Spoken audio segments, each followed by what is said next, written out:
Name of the Almighty, the Lord of all mankind. It's a great pleasure and privilege to be here. And the Honorable Javed Jabbar Sahab, actually Javed, I totally agree with you. Age is just a number. Look at the most powerful man in the world, Donald Trump. He's only 79. And he is now just announced that he's going to contest the next elections after 3 years. So,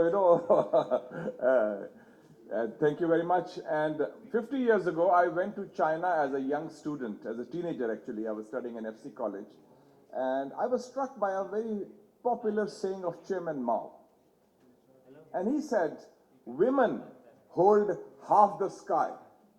And I was wondering, what did he mean by that?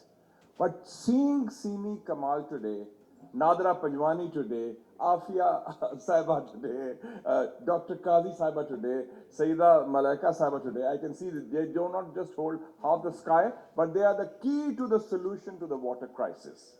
And I think that is the key thing. Most important takeaway. Women empowerment, women are more empathetic, more sensitive, and I think more to lose, especially when we talk of floods. So I think it's been a great learning experience for me. And also I think the basic takeaways are very clear.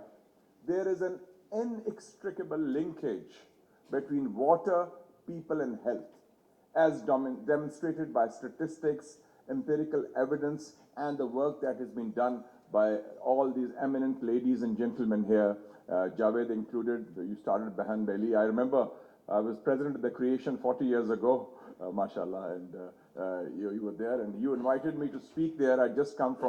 I was editor of the Muslim, and I had just come back from visiting Afghanistan. I was the first journalist to go there after the Soviet invasion, and Soviet Union, and you invited me as president of the Society for International Development.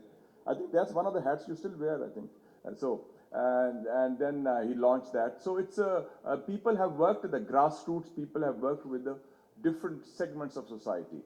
And the other consensus we have seen during these testimonies is that coping with the floods has been a tried, tested, and failed formula as far as officialdom goes.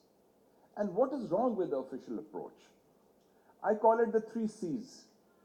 Wherever there's a flood, you start with condolences, then you announce compensation, and then you seek commitments for foreign aid. The 3 C's: condolence, compensation, and commitment. And it's the same story.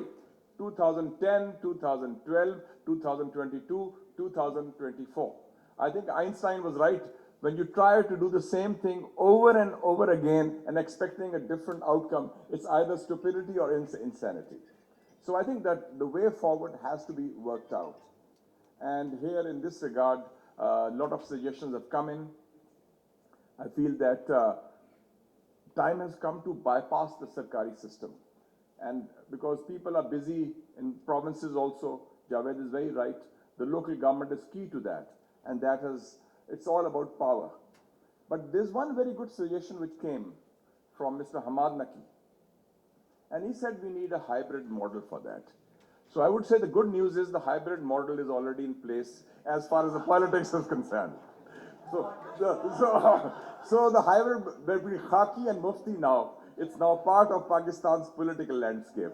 So your hybrid model, maybe we can transport it from politics and we can take it to this area. But I think there's nothing wrong with the hybrid model. I believe that the main issue is results. If the hybrid model delivers and delivers for the people of Pakistan and improves their quality of life, so be it. So I hope that this commission will bring that hybrid model here. Not necessarily, I'm not talking of the generals, I'm talking of the journalists, I'm talking of the politicians, I'm talking of civil society, but generals are also part of the landscape. But as long as the results are there, and I think that is the key element in that. And the most important aspect has been that in this conference, in the 2 sessions we have had, we are talking of a result-oriented approach, getting things done. It's not just ideas which are presented. Ideas are translated into initiatives, and initiatives then are implemented through institutions. And this Panjwani Hisar Water Institute is an excellent example of that. I think, Simi, you've actually given us a role model on how to get things done. And I would like to appreciate that. And I don't want to delay you for lunch, but it's been a great experience listening and learning to all these learned speakers and distinguished ladies and gentlemen. We look forward to a riveting session after lunch. Thank you very much.